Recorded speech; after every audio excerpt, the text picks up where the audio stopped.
Welcome back, folks, as we continue with this evening's edition of The Chair. And, you know, we've been doing this program for quite a while now, and it's interesting for me as someone who's been in television for a little while to watch the progression of an idea and a product and a program, to see the level of camaraderie and conversation that takes place when the camera stops rolling and how we all get proper and organized right after, right? But for those of you, for those of you watching home, watching the television at home, you are missing out on the other side of what happens when the cameras aren't rolling. But believe you me, it's all safe, civilized, and very interesting nonetheless. Our guest quite comfortable in the chair, Ms. Ramona Ramdial, first female, as I said, and we're very proud to have her on the program this evening. And so we begin the second round of conversation, and we're beginning with...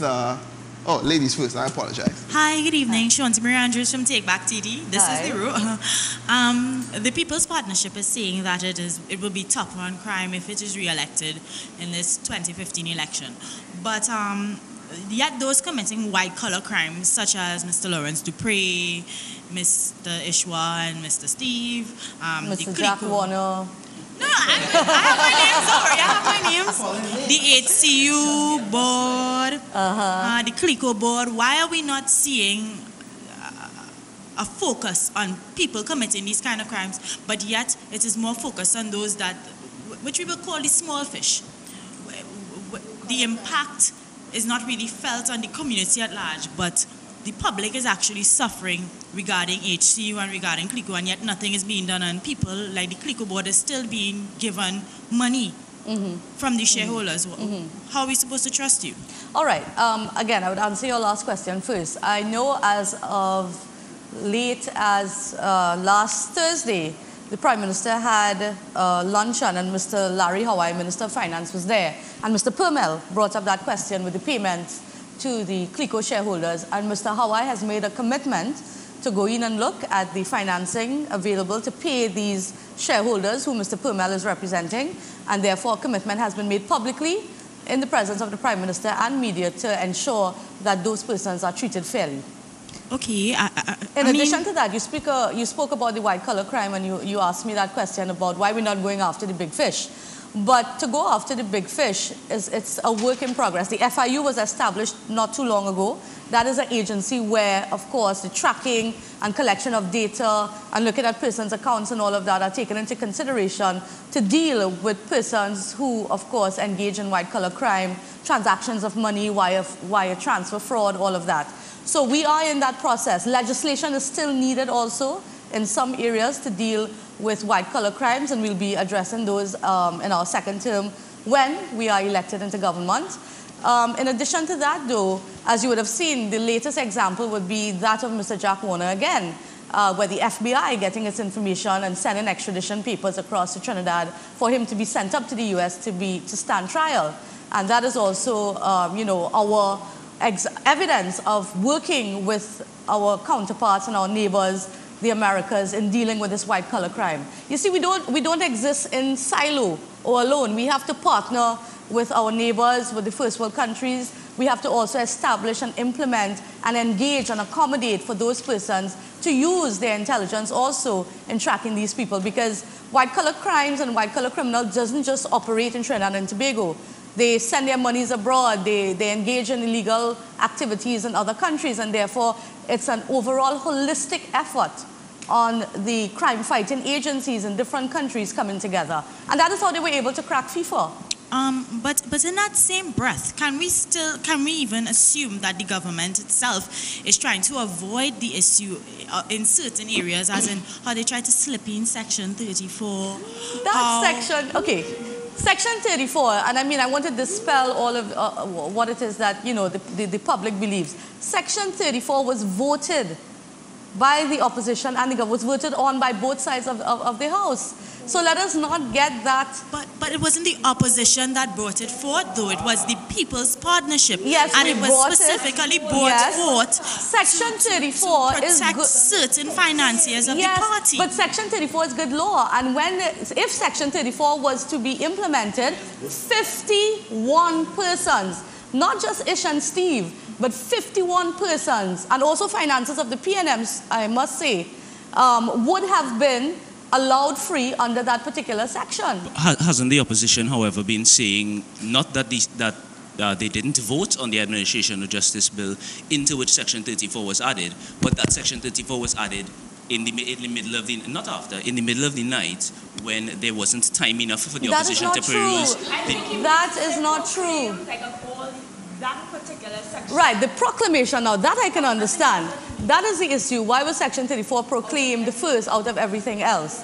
And yes, that questions do arise out of that.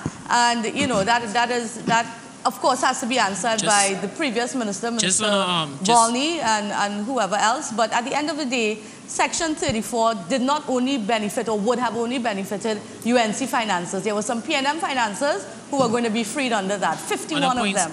On a point of clarification, who proclaims, does the Prime Minister proclaim law? Who proclaims? President. Law? Good night, Ms. Ramdial, Renaka Williams. Hi. Representing the PNM. All right, so I know as a representative, all right, you would paint a pretty picture about your party, right? It's expected. What I want to ask is two short questions. What would you admit was maybe one of your major shortcomings during the last 5 years? The other question is, the Prime Minister has demonized the PNM's manifesto. And it is expected. I mean, the last election, she ripped it up on the platform, right? So, in your capacity, you know, as an educated young woman, would you say, well, if you have had the opportunity to read the PNM's manifesto, is there anything in there that you would say, you know, is of any great substance, you know, that you would agree to, that you would praise, you know, instead of, you know, the obvious of, you know, we expect that, you know, the other party would say, God, it's rubbish, it don't make sense, there are no plans. So those two questions, please. I have not had the opportunity to look at the PNM manifesto as yet because I'm in campaign mode, I'm in walkabouts and all of that. And I'm sure that the manifesto has some positive programs and projects and policies. I've heard little bits and pieces. And like any other manifesto from any other political party, it would look to seek to please the electorate at that point in time so that we can persuade the electorate to vote. At the end of the day, however, I did hear some comments from my colleagues and other persons saying that, you know, there were similar projects and policies being mentioned and, you know, it seems similar.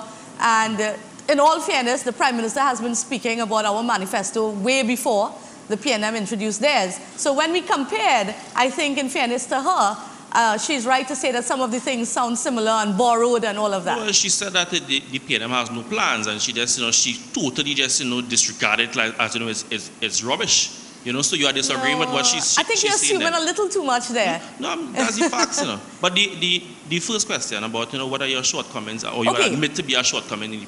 On behalf of my constituents, one of the shortcomings as a member of parliament and representing has been not being a line minister in terms of getting the resources at the level that I would have wanted to. So being a junior minister, not sitting in cabinet to a certain extent, kind of stymied the level of resources or the amount of resources. But I have good colleagues. So my constant lobbying and you know, going to my colleagues who are ministers and line ministers of different ministries enabled me to get an adequate amount of resources for the constituents. But what I meant was a shortcoming of the party on the whole, that could cost you the election. Admittedly, because as you can see, no, I'm just asking because as we can see, the numbers and the support for the party has seemed to, you know, lessen. All right. For the party. Yeah. Are you talking about the United National Congress? Sorry, the partnership. All right. Kamala 2015, as you also would like to put it.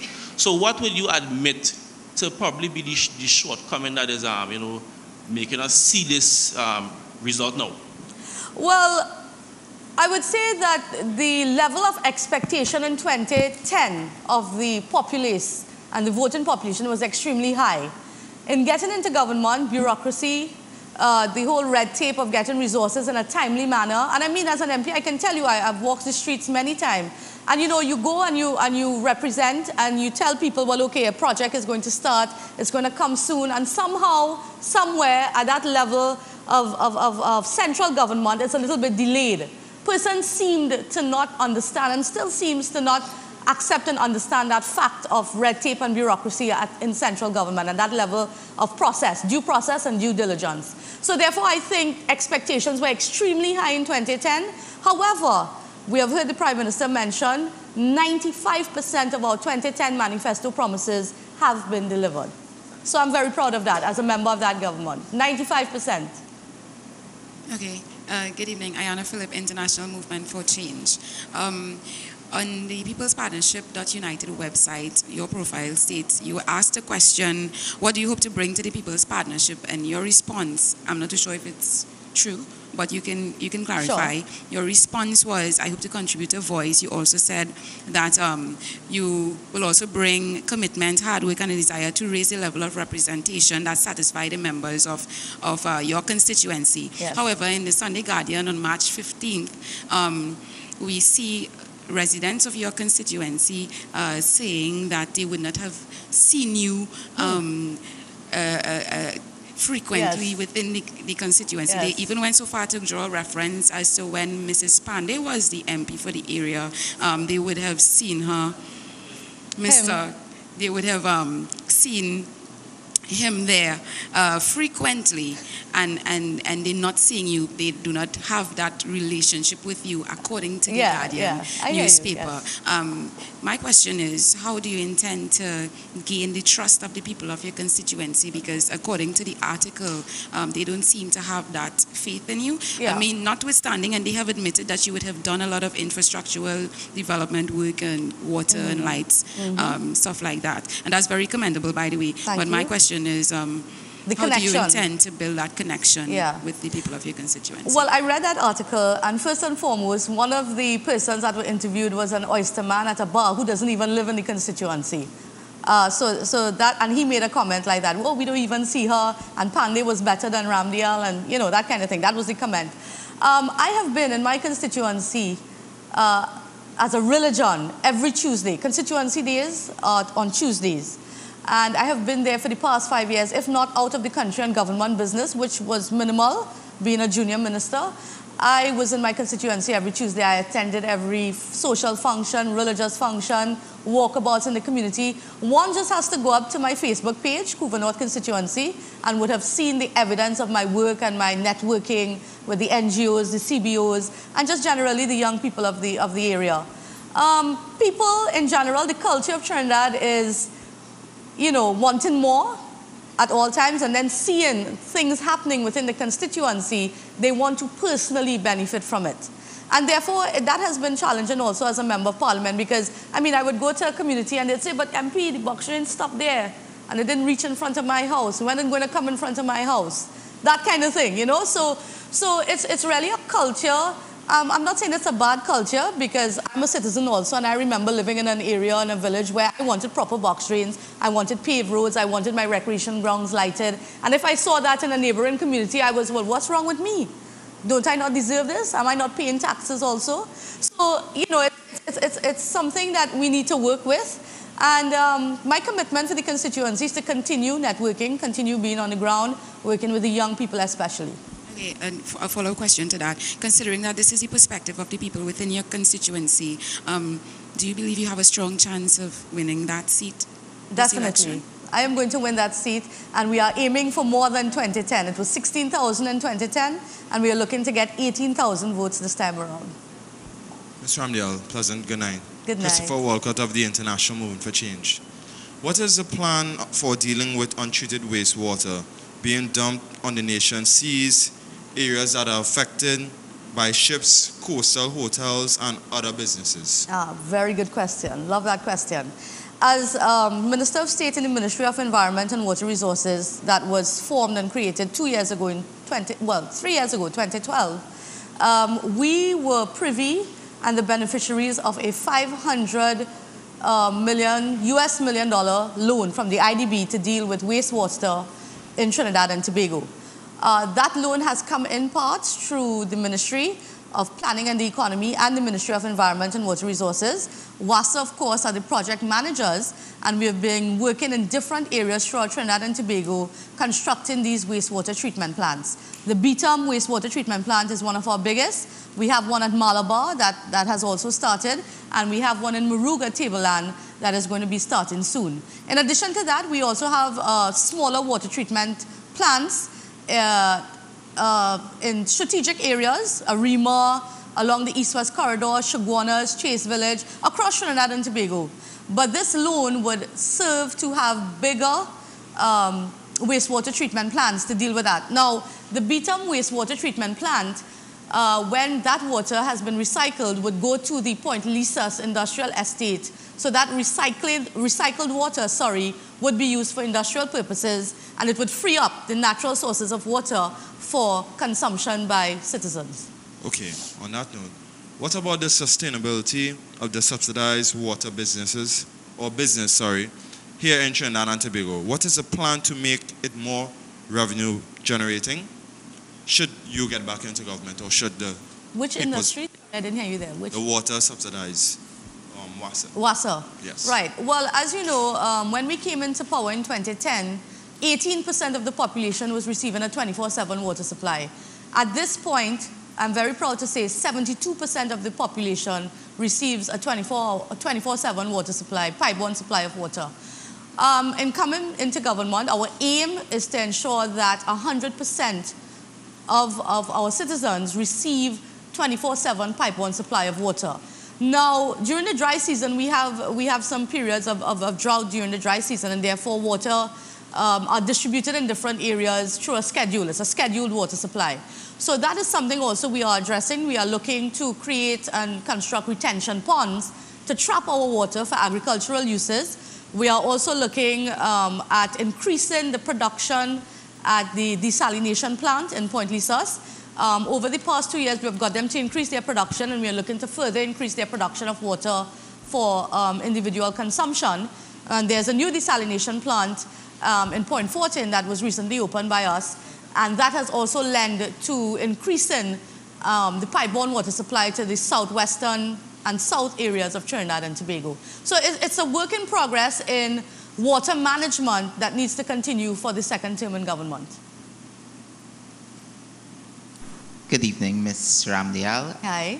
My name is Richard Oliver from Youth Revolution, Kamala 2015. And I have two questions to you, one at a national level and one at your constituency level. Sure. As a concerned budding economist, right, the People's National Movement Manifesto has stated that they will decrease VAT from 15% to 12.5%. The review of the economy from 2014 would suggest that VAT from goods and services is $6.6 billion. So a decrease of 2.5% will amount to $1.1 billion. The PNM's manifesto has also criticized the People's Partnership for deficit budgets. What I am looking at is that decrease in VAT, which is scheduled to lose government revenue of $1.1 billion. I want an official partnership response on how feasible they believe such an initiative will be and its effects, the long-term effects on the economy. Well, we've heard from the leadership of the partnership. We've heard the Prime Minister and also Dr. Munilal reiterate that it's a loss in revenue. And of course, they have also asked for the PNM to identify which items VAT would be reduced. So they've asked for that, but in general, it's a loss in revenue at the end of the day. And of course, with the deficit financing that you're speaking of, it would further increase that. It's the same as the $60 billion rapid rail that they are speaking about, or the US $10 million rapid rail that they're talking about. That would also increase our deficit, our budget, our annual deficit. So, you know, we need to create revenue, generate revenue. And to generate revenue, we are typically based on oil and gas, our economy, all right? And therefore, we need to diversify in areas of tourism, sport tourism, medical tourism. We also need to look at the shipbuilding and ship repair that is ongoing at this point in time. And we have numerous projects that are on stream for revenue generation. Hi, good evening. Hello. So my question is about waste management, in particular recycling. I know you have a recycling policy from February 2015, I believe it is. Yes. I just wanted to know, like, how soon can we expect that there will actually be a nationwide recycling policy that could potentially replace our landfilling structure as it is right now entirely, so we could be a totally clean and free of 100% recycling nation? Well, that process has started. Last week, EMA launched its iCare project, and that, of course, embarks upon a nationwide cleanup drive of plastics, especially beverage containers. And we have been able to mobilize the entire country with respect to these bins that are going to be put in strategic areas to collect these beverage containers. We have also laid the waste recycling policy in Parliament that was accepted and passed. And very soon we are going to see an A to Z recycling plant be started up here in Trinidad and Tobago. Now, that is a work in progress. It's also very costly. So we would have to look at the feasibility. And of course, when you look at the other macro projects that we would want to implement, we would have to decide, and the political will that we speak of has to be focused on the environment at this point in time. The Prime Minister spoke of the green economy, and therefore we really need to get that recycling plant. I know that there was a fire at Guanapo today, landfill fire. The BTUM is usually on fire on and off, and we really need to get rid of these landfills and this dump. So I'm all in support for recycling. Let me just also share some information. The recycling plant that we aim to set up, I remember in 2012, through the Ministry of Planning and Economy, the cost of that recycling plant was at 400 million TT. So therefore, we would be looking to have a private-public partnership where we can get the private sector involved to finance that project in terms of constructing our recycling plant. The next thing we look at also is the sustainability of that plant. Because when you do this overall island-wide collection, and we start recycling, remember, we need to sustain that plant. So therefore, we are looking to expand regionally in terms of garbage collection so that we can feed into that recycling plant. And business can be generated, revenue can be generated. If you look at India, part of their economy is now based on that recycling sector, and they're booming in those areas. So we're looking to implement that here. A lot of information passing as we continue with this evening's edition of The Chair here on STV. Mr. Ramona Ramdial, I mean, your bundle of information, and that's actually, I like to see when we kind of subdue the panel to some extent, based on content. We like to learn things. Right. But we're getting into the final segment in a short while. We've got our final commercial break at this point in time. When we come back, we'll of course get into the final few minutes and move into the third and final phase of this evening's edition of The Chair. Interesting discussion. Our very special guest, Ms. Ramdial, in the chair, and we are coming back with more after these. Take your stance again. He who fights and run away, we live to fight another day.